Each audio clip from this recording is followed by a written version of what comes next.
Hello, I'm Alan Kappa of South News. The Republic of Costa Rica has been described as the greenest country in the world and very high on its Human Development Index. Well, we're extremely fortunate to have with us today His Excellency the Ambassador to the United Nations from Costa Rica, Mr. Eduardo Ulibarri. You're very welcome to South News.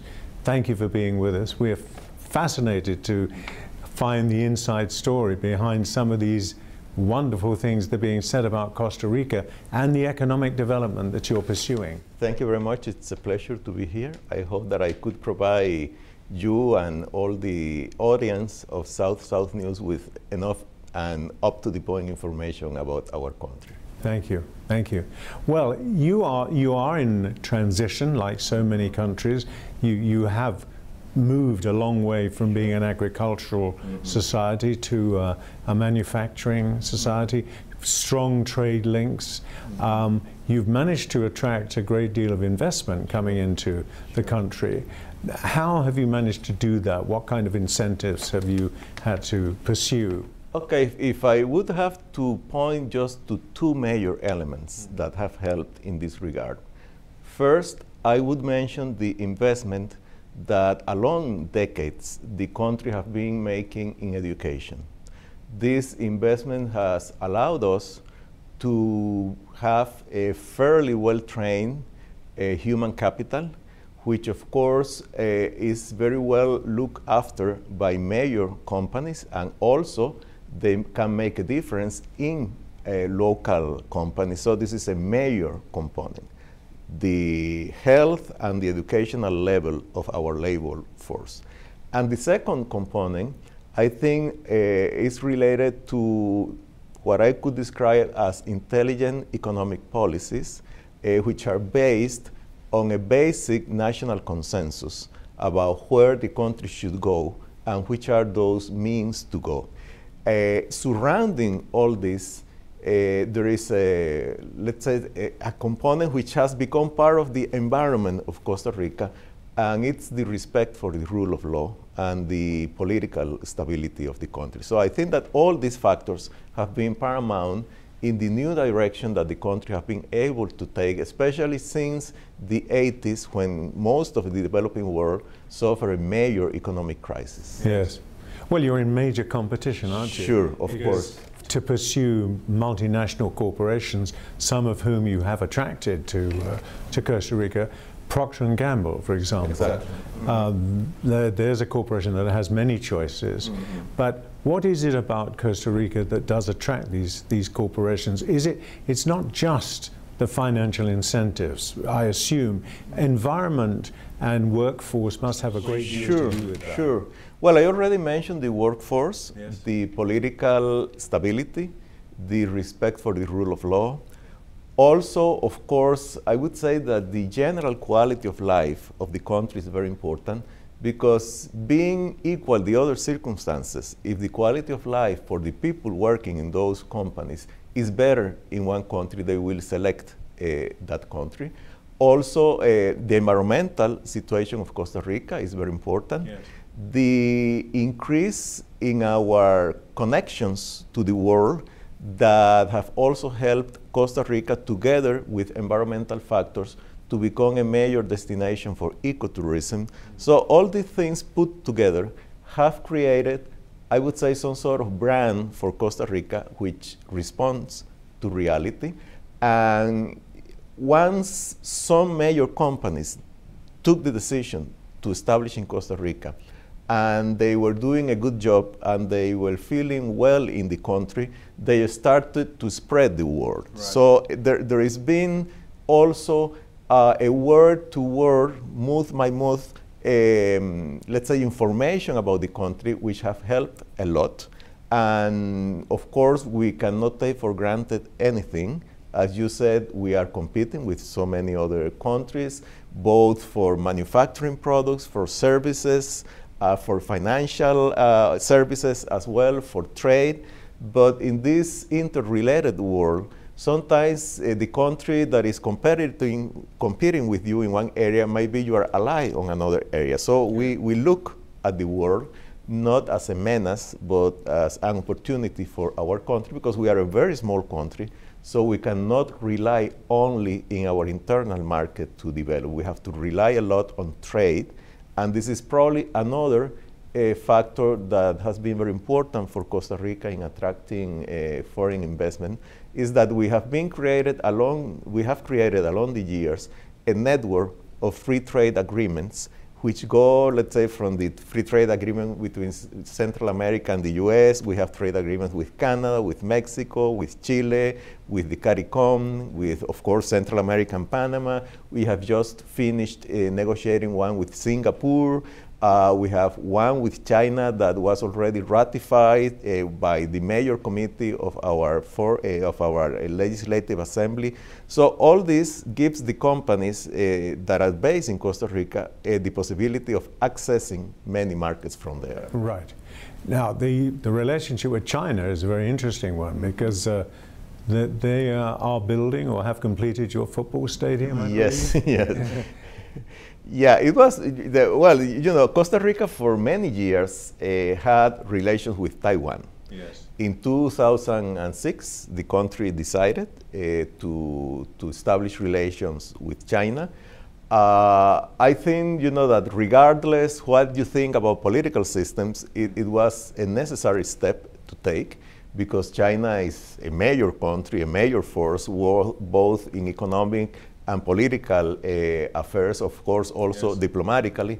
So since the beginning, those relations have been moving very fast. Indeed, as you mentioned, China, as some sort of you know, token to the country, donated a major stadium that was just inaugurated the 26th of March. Of course, that symbolically is very important for the Chinese, also for the Costa Ricans. But beyond that, I think that our relations have been growing economically, especially.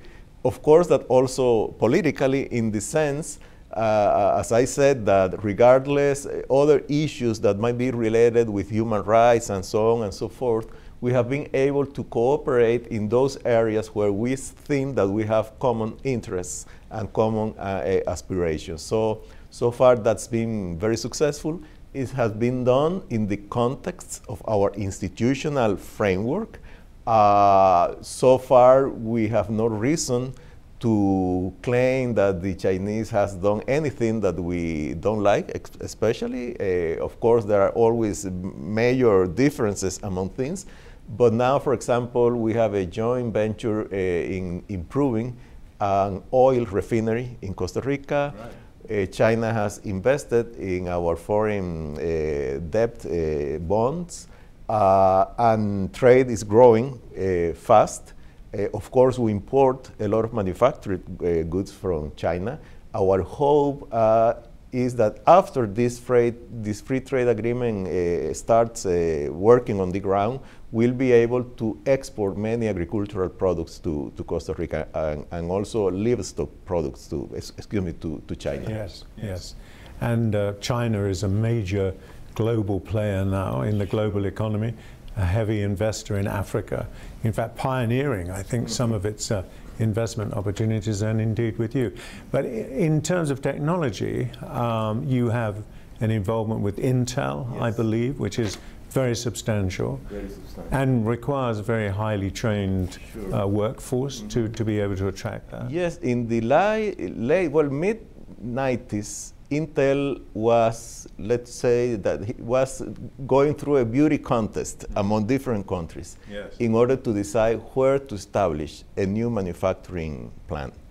Costa Rica was very, very active in looking after that possibility. The factors that we already discussed, basically the quality of our labor force, the respect for the rule of law, accessibility of the country, I think were major in the decision by Intel. Also, the fact that we have a fairly good electricity generating system. Right. It's very steady, very reliable, and for a company such as Intel, that is a major component. So they decided to establish their plant in Costa Rica. At the beginning, it was a rather basic kind of manufacturing what they did there. It was also basically the last steps in the process of manufacturing.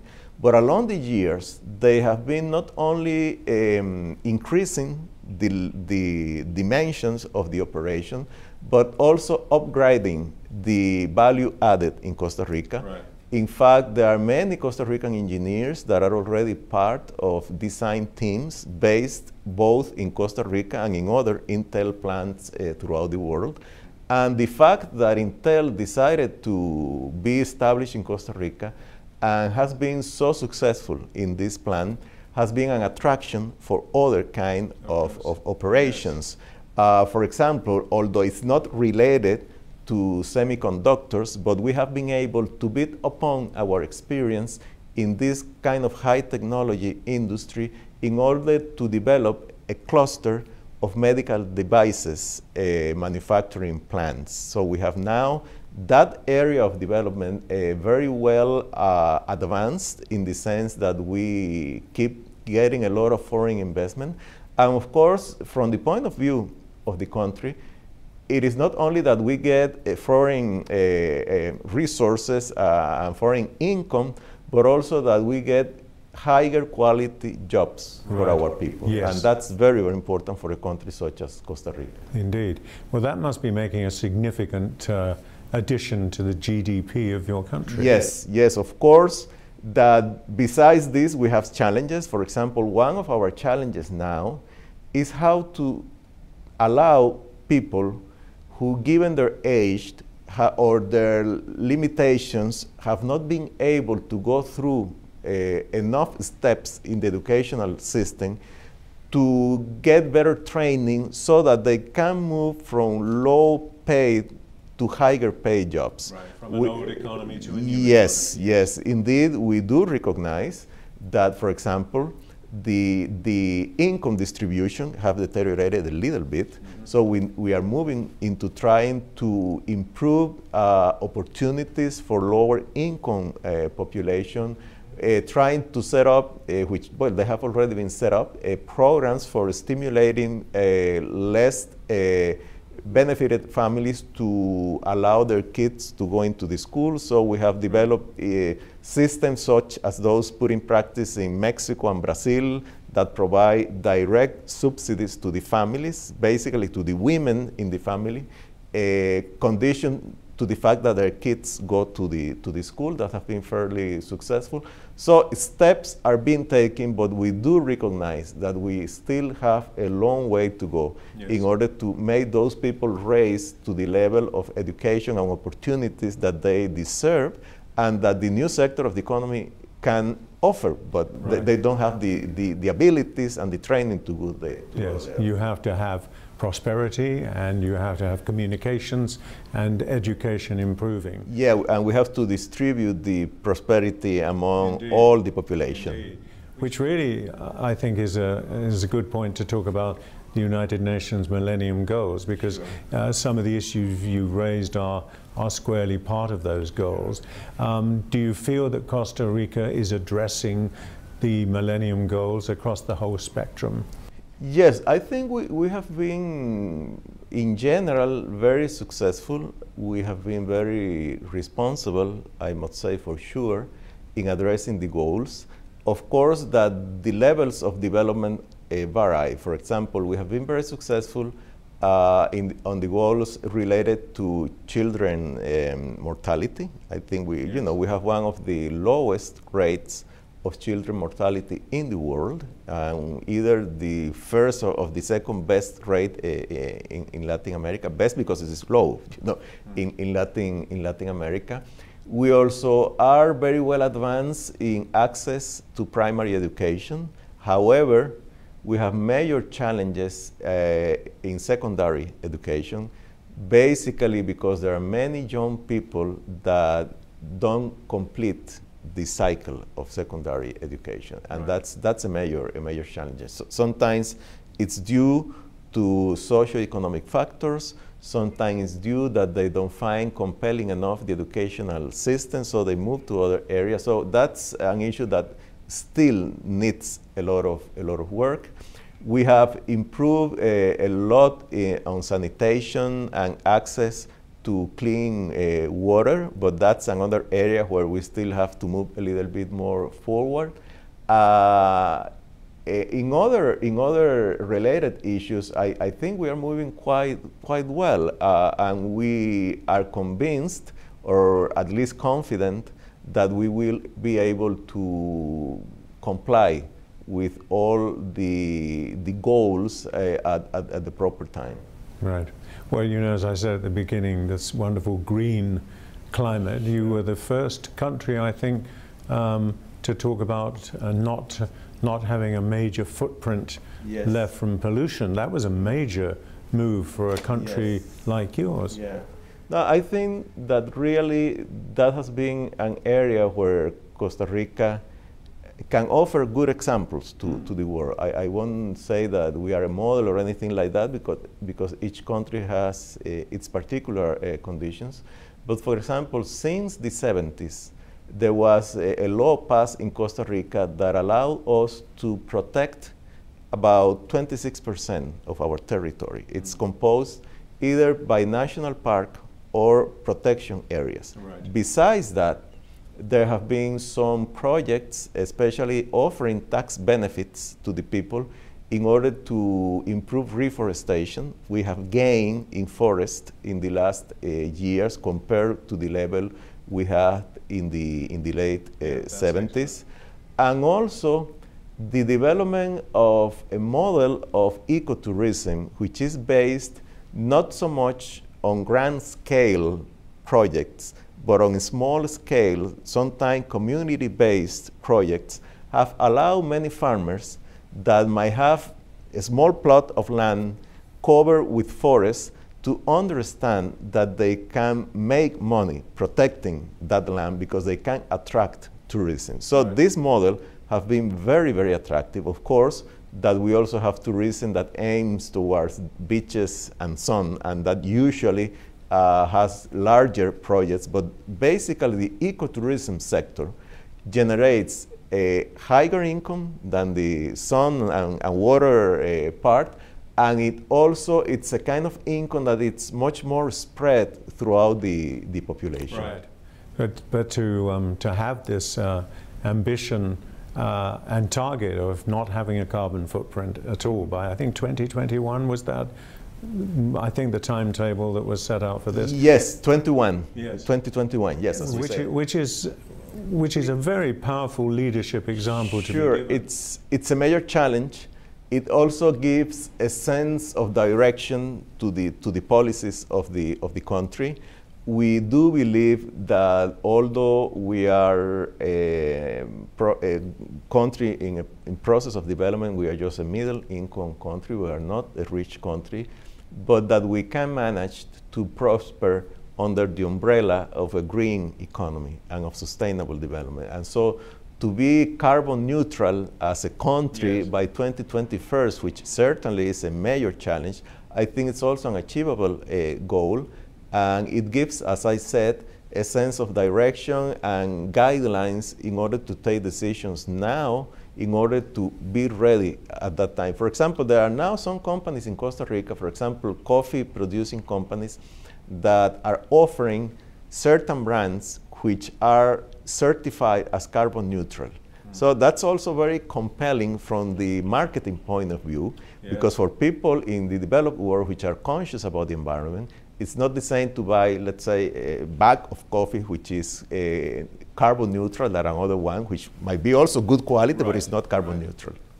But at a time when the world is recognizing generally, although there are still skeptics, that climate change is the biggest challenge that we face as a planet. This is very, very powerful stuff, I think, for you to be developing and promoting. Yes, I think I agree fully with you. And also, I would say that the protection of the environment and the care for making compatible economic development with environmental protection is so embedded in Costa Rica that it has become some sort of, part of the national identity. It's something that it's created since the early stages of education. Of course, it also forces even politicians, which not necessarily are very convinced of this, that in order to win an election, they need to pay respect and be really involved in these issues, because otherwise they might not get enough votes to be elected. Well, we're going to continue to examine and look at and report on what you're doing in Costa Rica. And thank you so very much for coming here personally to South News. Your Excellency, Ambassador Eduardo Ulibarri, thank you so much. I am glad. Thank you to you. I am very grateful to be here. Thanks. Our pleasure. Thank you. Alan Kappa, South News.